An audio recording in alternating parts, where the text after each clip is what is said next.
There are several options available for mitigating the negative effects of childhood trauma, including therapy, one on one counseling, and mental health interventions.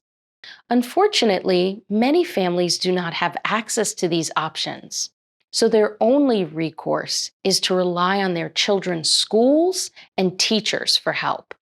A lot is expected from teachers these days, more so than ever before. And while teachers should not be expected to take on the role of a psychologist or a social worker, they do need to be equipped with the skills, knowledge, and resources necessary for supporting children who are struggling with trauma.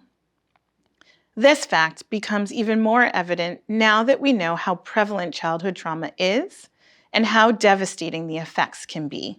Unresolved trauma for a child is like carrying an enormous weight on their backs every single day of their lives.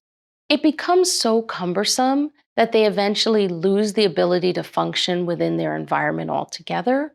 All of their strength and attention is focused on not being crushed by the constant strain of that weight.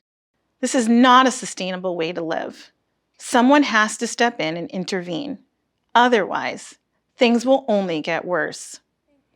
These children need someone who will acknowledge their struggle, recognize their inappropriate behavior as a cry for help, rather than spiteful defiance, and to be a caring and supportive adult they can trust. In other words, they need someone to help lighten their load and to make the burden of trauma easier for them to carry.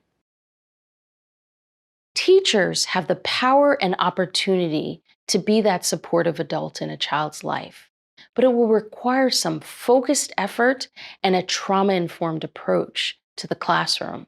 Be aware that traditional teaching practices will be mostly ineffective for children struggling with trauma. Instead, they require individualized attention from a teacher who will understand who they are, what their needs are, and how to support them on a day-to-day basis.